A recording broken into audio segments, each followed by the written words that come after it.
Je fais des bandes dessinées depuis pas très longtemps, à vrai dire. Un peu plus que 10 ans, 11 ans, disons. Et avant, j'ai travaillé dans tout autre domaine. Je ne dessinais pas, surtout. Il m'arrivait d'écrire, mais le dessin est vraiment arrivé tard. Et c'est peut-être pour ça que je me suis dit que ça pouvait être intéressant de vous dire dans les mots d'introduction, après on rentrera dans le vif de certaines bandes dessinées, comment je suis arrivée là. Alors, ça a été, à la base, moi j'ai travaillé dans des maisons d'édition et une agence de graphisme. Et au bout d'un certain temps, je me suis vraiment demandé pourquoi je faisais ce que je faisais. Et je ne trouvais pas de réponse satisfaisante. Et la bande dessinée est arrivée d'une envie qui était celle de raconter des histoires. Je me suis rendu compte à partir d'un certain moment que les raconter uniquement par les mots, par les textes, ne me suffisait pas, que j'avais envie de les mettre en scène. Et faire des bandes dessinées, c'est plus simple que faire des films. On peut les faire tout seul dans son petit atelier et inventer tout un monde. J'ai commencé à faire des blogs. Je suis arrivée au monde justement avec un blog scientifique qui existe toujours, qui s'appelle L'Avventura, en hommage au film d'Antonioni, L'Avventura justement. C'est une carte blanche dans le journal Le Monde, dans le sens que, en ligne, hein, je parle toujours, dans le sens que je peux faire des publications quand je veux et grosso modo sur les sujets qui m'intéressent. Donc, dernièrement, je n'ai pas beaucoup publié parce que je me suis consacrée plus aux livres, qui est ce qui m'intéresse en ce moment. Mais je vais y revenir un peu. Alors, dans le monde, j'ai traité des sujets scientifiques, puisqu'on est là pour parler de science, des sujets scientifiques très, très différents. Et j'avais choisi cette histoire que vous voyez à l'écran pour commencer, parce que dans cette histoire, j'ai exploré le thème de la méditation. Et la méditation sous un angle un peu particulier, par une approche un peu particulière, qui est la méditation par le thé, la cérémonie du thé. Alors, au cours de cette histoire que je ne vais pas vous montrer en entier, un moment dans lequel le maître de cérémonie qui explique toute sa façon de procéder et le sens surtout de sa pratique à mon personnage, la petite Fiamma, à un moment il lui dit le geste juste entraîne l'attitude juste et donc la pensée juste. C'est une réflexion vraiment taoïste.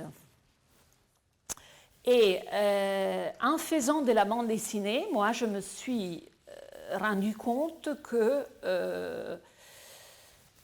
la bande dessinée aussi est une forme de méditation.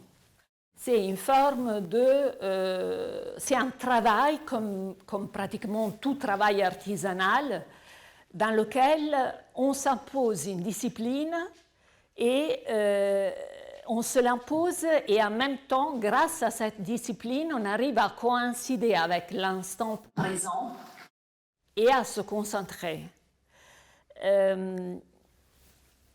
Et donc, on arrive à faire en sorte que des pensées très éparpillées se recentrent sur ce que vous faites et sur ce que vous êtes.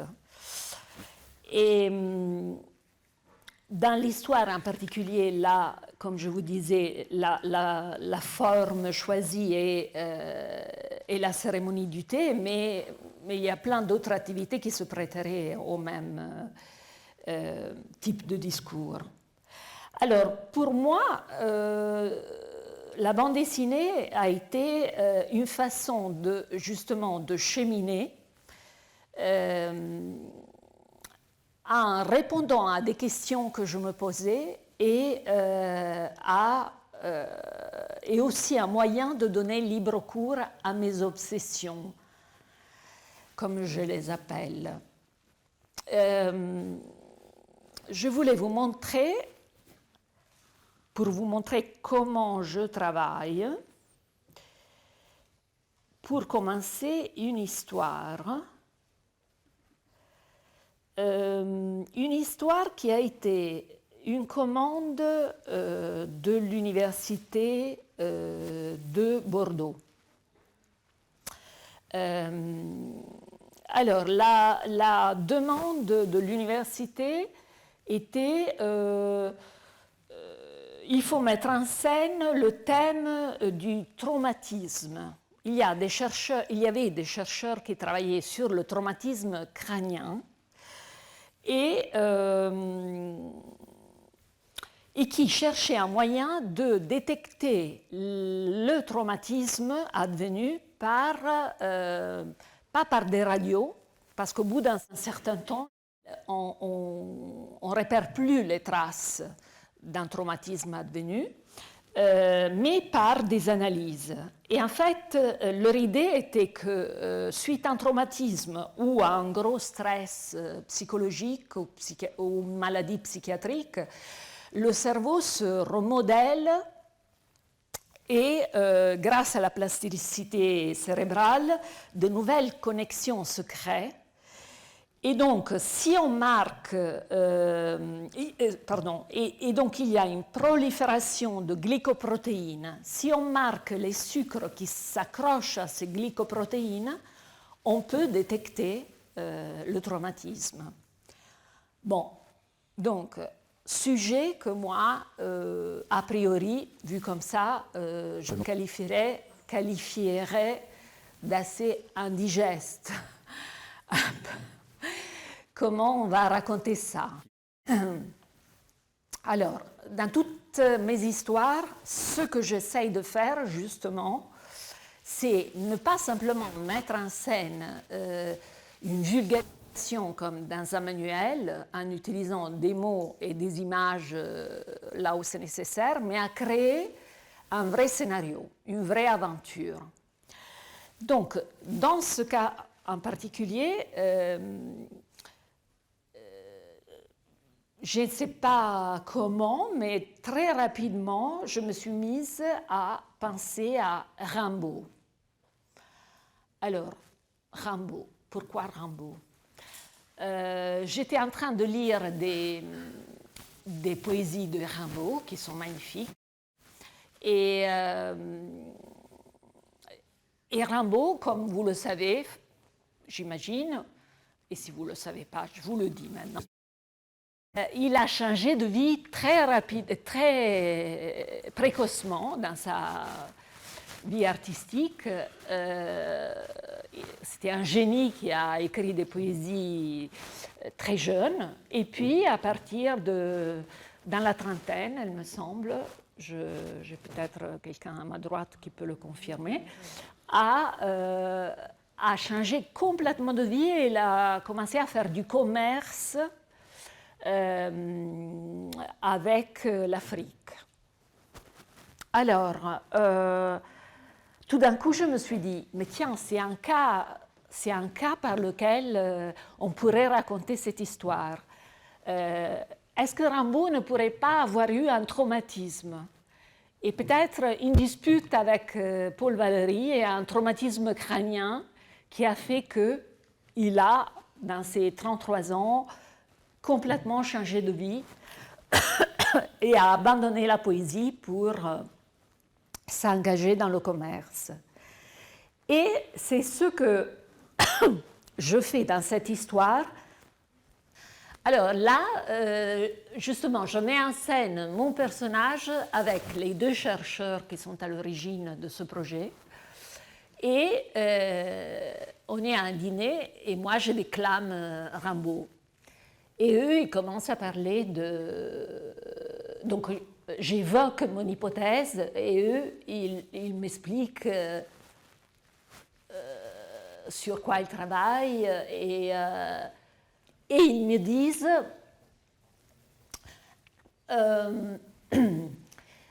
que ça pourrait rentrer dans leur domaine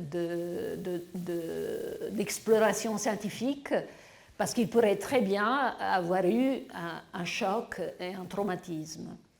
Je leur propose d'aller chercher Rimbaud et je l'amène à cette soirée avec eux en proposant qu'il soit une espèce de cobaye pour cette recherche. Et c'est là que ils me disent comment ils vont opérer et ce qu'ils vont faire avec Rimbaud. Donc, comment ils vont marquer les sucres pour détecter justement cette prolifération de protéines dans le cerveau. Alors ça, l'histoire se continue avec le fait que moi, comme leur recherche n'est pas terminée, c'est un projet de recherche sur lequel ils n'ont pas encore les résultats définitifs. Pour protéger Rimbaud, je refuse de le faire soumettre à leur marquage et donc l'histoire se conclut avec leur explication. C'était un exemple pour vous montrer une porte d'entrée possible parmi toutes celles qu'on peut imaginer. Un autre cas complètement différent, ça a été l'exposition Les super pouvoirs des algues l'année dernière à Paris, au musée de la Porte Dorée, sur toutes les applications des algues dans tous les domaines. Et pour raconter ça, donc, je suis partie d'une interview, un entretien avec le commissaire d'exposition qui m'a... Et ça, c'est une façon de procéder que j'utilise très souvent. Je vais interviewer des experts dans le domaine de l'histoire que je veux raconter. Et à partir de là, j'imagine une histoire. Donc, dans ce cas-là, je l'interview et à nouveau le problème. Comment mettre en scène cette histoire des algues? Je revenais tout juste de Belle-Île. Je ne sais pas si vous connaissez Belle-Île.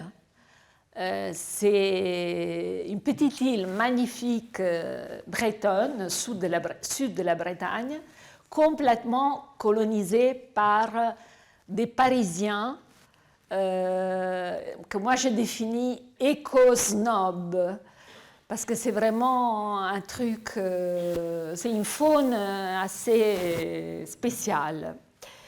Et ce que j'ai imaginé, c'est de me retrouver dans une soirée, justement à Belle-Île, dans laquelle il y a des conversations qui se tissent, qui se croisent. Et évidemment, il y a une salade d'algues qui est proposée aux invités. Et il y a une femme qui demande à la hôtesse de maison comment elle a préparé. Donc, l'hôtesse répond: je les ramasse sur la plage, je les rince et c'est prêt. Alors, dans cette soirée, il y a un étrange personnage qui est ce mousquetaire scientifique. Ce mousquetaire scientifique, qui n'est autre que le commissaire d'exposition de l'exposition parisienne, est un justicier, en fait, un justicier scientifique qui bip, sonne, il a un bip avec lui et il bip toutes les bourdes qu'il entend à propos des algues. Donc là, il bip sur la question de ramasser les algues sur la plage et les rincer. Et il bip à nouveau parce qu'il entend que les algues sont des plantes extraordinaires. Et en fait, les algues ne sont pas des plantes. Et moi, je le vois dans cette soirée et je suis très intriguée par par ce personnage. Et donc, à discuter avec lui, et lui, il m'explique, justement, les algues ne sont pas des plantes, elles n'ont ni racines ni vascularisation. Et puis, il commence à rentrer dans le sujet.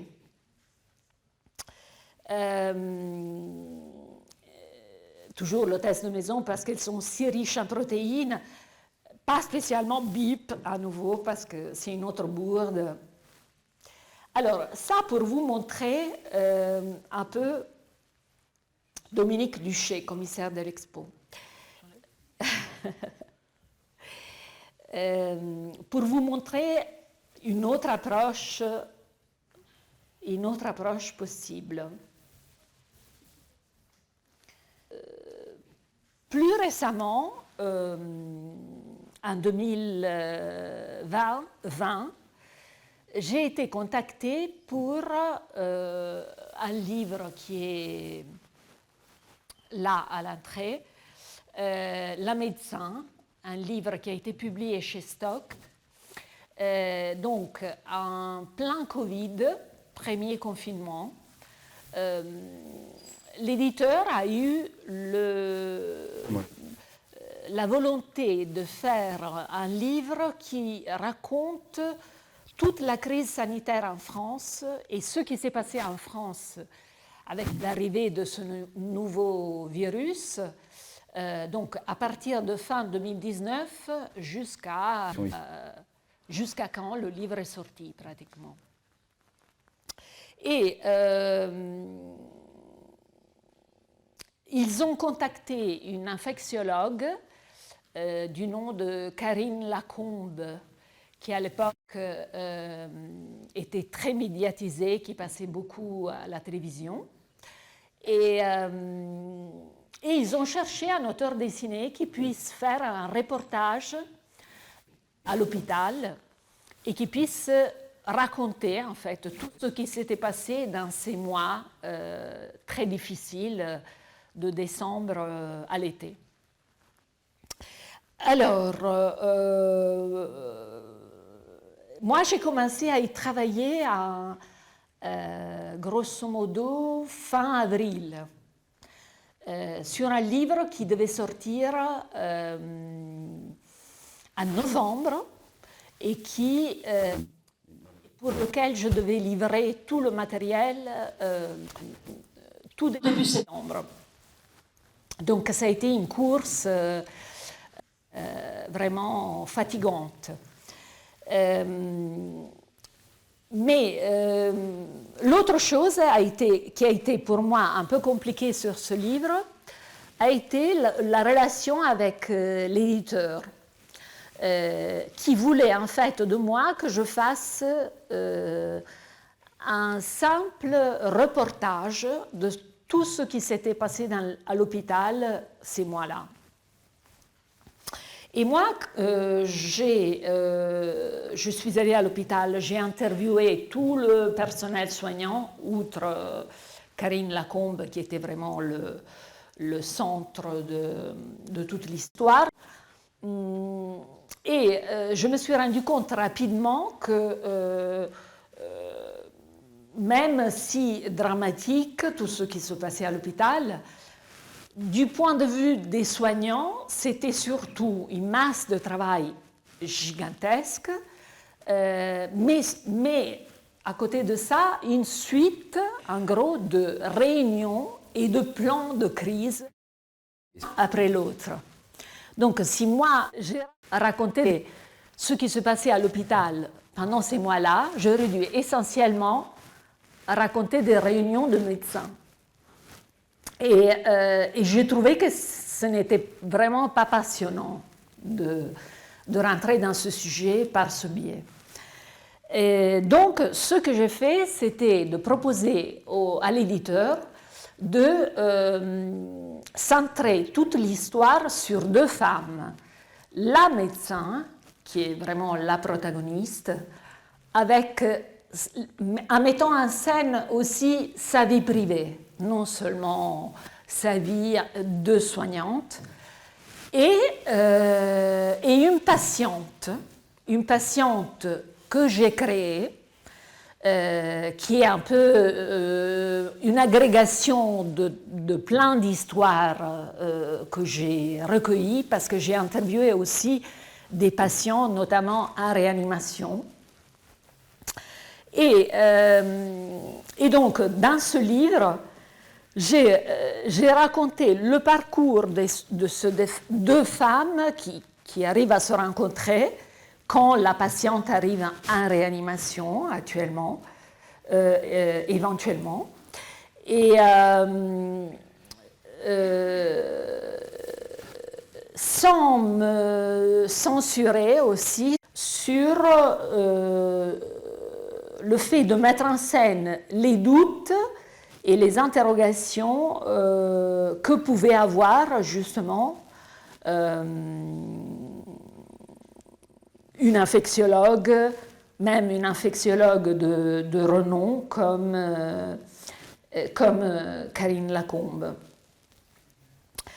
Ici, c'est un petit moment où elle va la voir avant qu'elle soit endormie, parce que ce qu'elle vit, c'est vraiment un Covid très grave, donc elle doit être plongée dans le coma. Et ce que vit la soignante en ce moment, elle se demande si elle doit lui dire la vérité sur son état et sur toutes les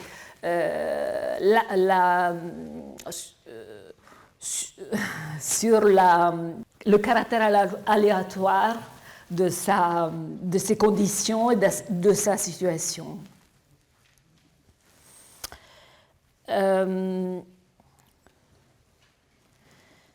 Dans le cadre de cette histoire, il y avait quand même aussi des moments que moi j'ai trouvé très jouissifs et rigolos, comme quand elle est invitée à l'Élysée, justement pour préparer une conférence de presse qui était la première conférence du gouvernement sur ce sujet, sur la crise sanitaire. Et juste avant la conférence, quand on la prépare, elle est dans les coulisses de l'Élysée et elle voit cette grande perche qui est Édouard Philippe. Et elle ne le reconnaît pas tout de suite. Donc, elle reste assez ébahie quand il rentre. Et la chose très marrante, c'est que Édouard Philippe, avant les conférences de presse un peu tendues, comme celle-là, aime chanter. Et donc, il se met à chanter du bachung, Gabi Gabi. Je ne sais pas si ça dit quelque chose, ça vous dit quelque chose. C'est pas tout à fait de votre génération, mais c'est un grand classique, apparemment. Et pour vous montrer encore un autre aspect du travail que je fais dans ce livre, en interviewant les soignants, j'ai aussi interviewé un psychiatre qui était un des premiers à avoir remarqué que les patients de Covid, les Covidés, disons, avaient une sorte de, ce qui est défini scientifiquement, indifférence à leur état. C'est-à-dire les noyaux centraux du cerveau atteints par la maladie induisaient ce que médicalement on définit comme une belle indifférence. Et donc une inconscience de la gravité de leur maladie. Et donc, lui, je le mets en scène en racontant le cas d'un patient qui est très atteint et que la fille finit par traîner à l'hôpital, mais qui ne se sont pas vraiment concernés. Ils ne se sentent pas vraiment malades. Donc, lui, il hésite beaucoup à être hospitalisé. Et surtout, quand elle est au seuil de la réanimation, il se met frénétiquement à travailler sur son portable et il décide que c'est absolument... il doit absolument, avant de rentrer en réanimation, s'occuper de vider son garage. Donc, des histoires qui semblent absolument incrédibles pour quelqu'un qui va bientôt être plongé dans le coma.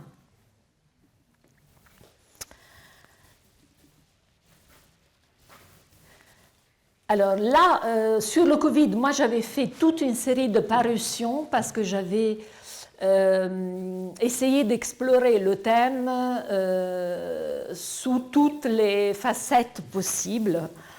Et une de ces facettes avait été d'interviewer une jeune étudiante en médecine, parce qu'à partir de la 3e année, au moins dans la première crise, c'est-à-dire le premier confinement, ils ont été enrôlés de façon volontaire pour aider à l'hôpital. Donc ça avait été une expérience même assez traumatisante pour certains, d'avoir à faire et accomplir des gestes, de se retrouver dans des situations pour lesquelles ils n'étaient pas préparés. Notamment avec ces patients qui mouraient seuls et qui se retrouvaient dans des situations vraiment tragiques. Alors, pour passer à une autre obsession, un autre questionnement, moi je me suis beaucoup interrogée sur le cerveau parce que j'ai une histoire personnelle un peu spéciale vu que j'ai un frère schizophrène. Et ça m'a amené, c'est mon frère aîné, donc toute petite, à être confrontée à la maladie psychiatrique et une maladie très déroutante, surtout pour un enfant.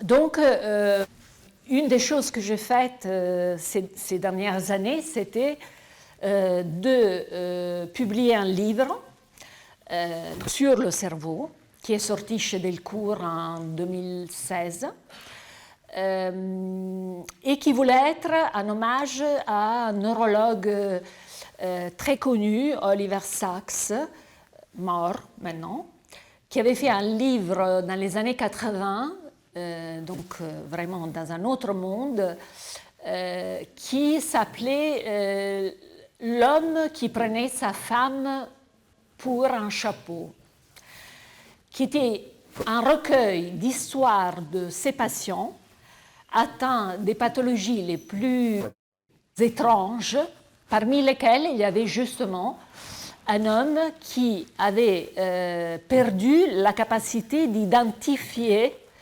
les objets pour leur fonction. Et donc, il voyait les formes, il n'avait pas perdu la vue. Donc, il voyait par exemple une paire de gants, mais il ne savait plus à quoi ils pouvaient servir.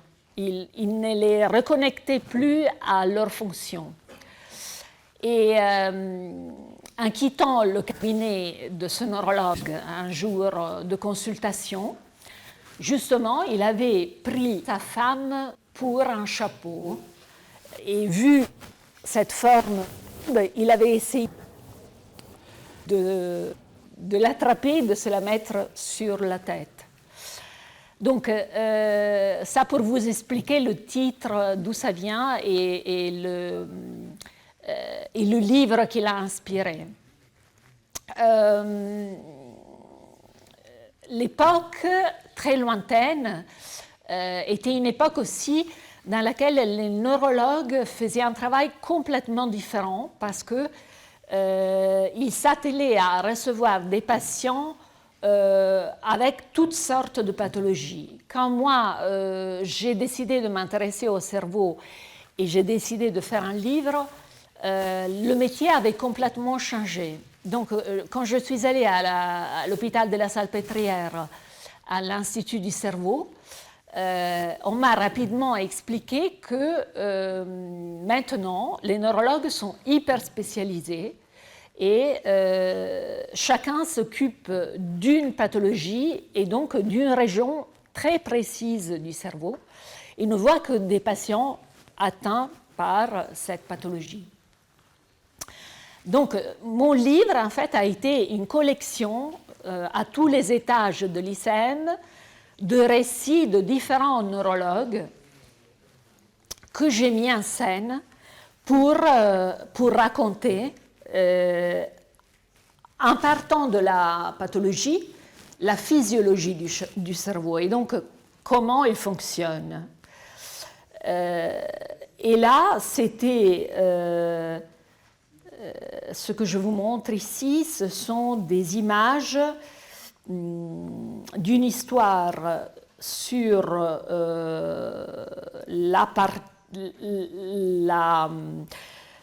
le cortex préfrontal, qui est celui qui préside à toutes les fonctions du cerveau, c'est ce qu'on appelle le chef d'orchestre du cerveau, en racontant l'histoire de deux patients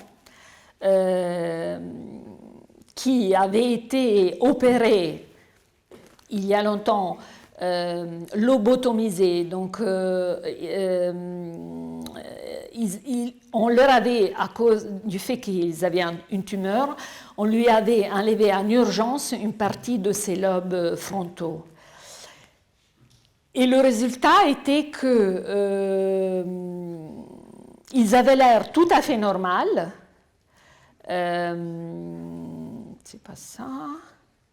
Ils avaient l'air tout à fait normal, mais ce qui s'était passé, c'est que leur comportement était devenu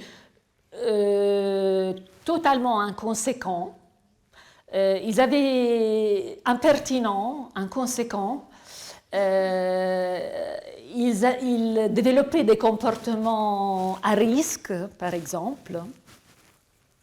Et cet homme que je mets en scène et dont j'aurais voulu vous montrer plusieurs images, voilà, qui était un comptable américain très respecté, en fait, était devenu très insolent avec ses collègues et dans différentes situations de la vie quotidienne, il n'arrivait plus à se décider sur rien et surtout avait justement cette tendance fâcheuse à prendre des risques extrêmes qui l'ont finalement conduit à devenir un SDF. Sauf que son apparence était tellement normale que la sécurité sociale américaine avait refusé de le considérer comme un malade et invalide. Et celui qui avait pris à cœur son cas et avait réussi à expliquer ce qui se passait à cet homme était un autre neurologue très connu, Antonio Damasio, qui avait montré que sur ces patients développaient une véritable pathologie qui les rendait finalement incapables de vivre normalement et de travailler surtout normalement.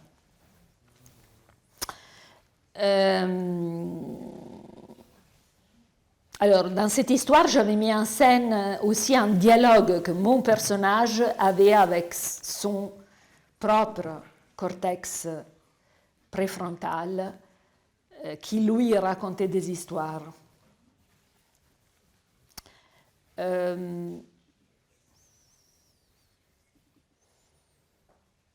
Toujours dans ce livre, un autre épisode sur les rêves, la fonction des rêves et ce qui se passe dans le cerveau quand on rêve. J'avais décidé de le mettre en scène avec mon personnage et son compagnon parce que Fiamma, dans cette histoire, a des cauchemars nocturnes très difficiles à supporter pour son compagnon, qui la plante là, qui s'en va carrément, et qui lui conseille justement de consulter, de se faire voir pour cette histoire. Et c'est à partir de là que Fiamma commence toute cette enquête sur les rêves, que j'ai décidé de mettre en scène comme le cortex préfrontal qui intervient, de mettre en scène l'épisode comme un quiz dans lequel je fais participer des personnages et le thème est justement celui des rêves et de leur utilité.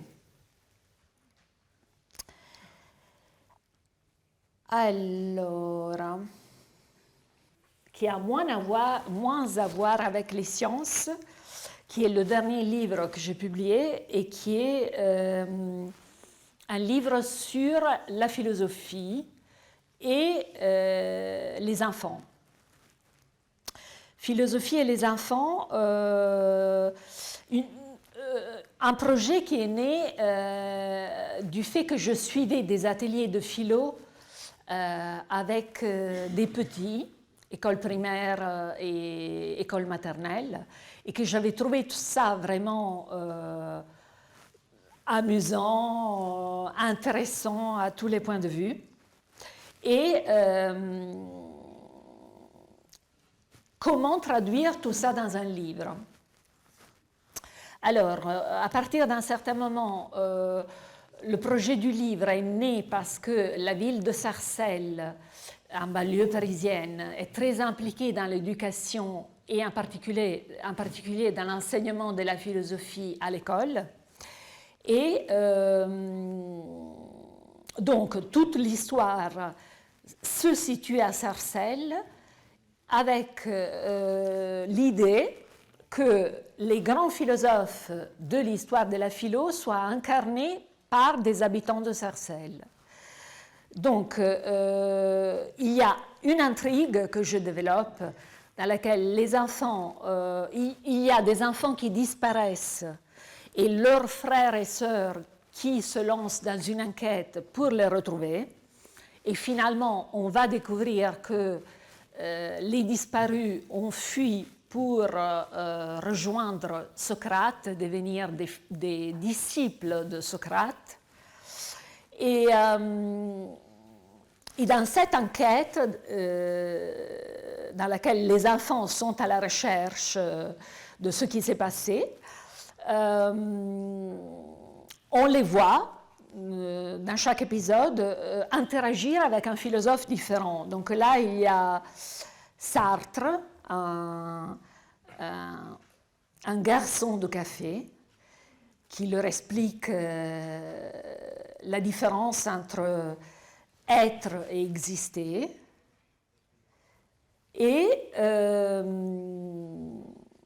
ici, par exemple, il y a Diogène qui rencontre dans un parc de Sarcelles.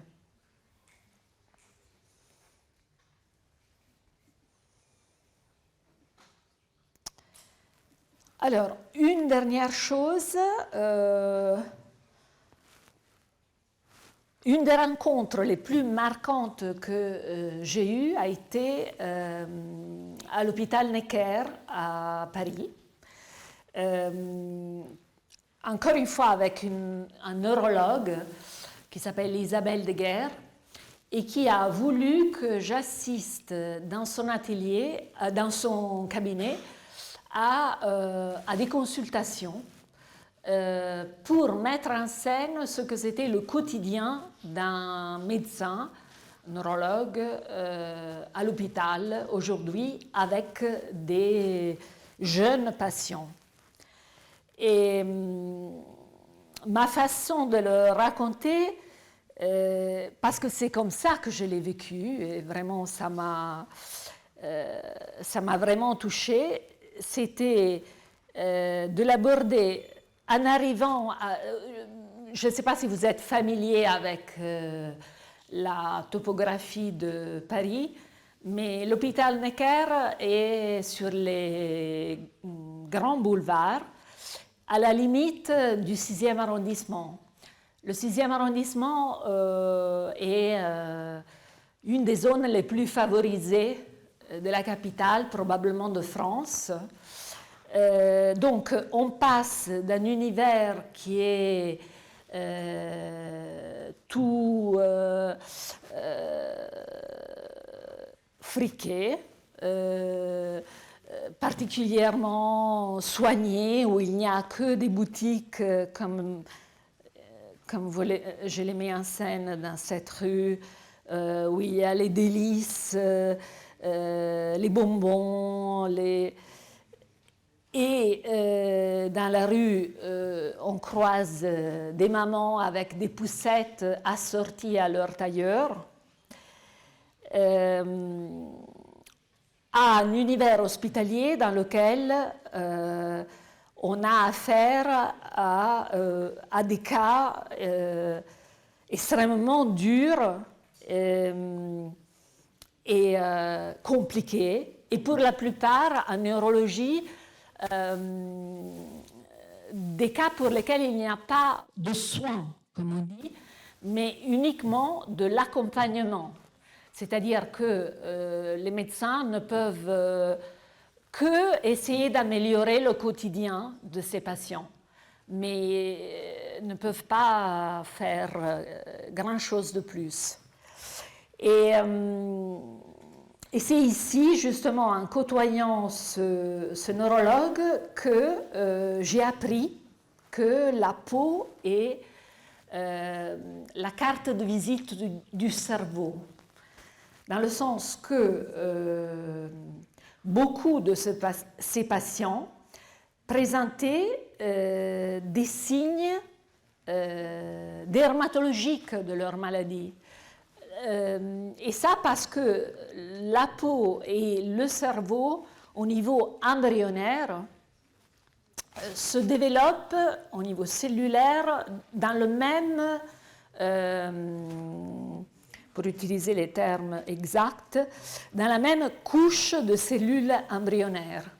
Et donc, peau et cerveau gardent ce lien de parenté, de proximité qui fait que la peau peut montrer des signes évidents et donc aider aussi le médecin dans son diagnostic, le médecin neurologue.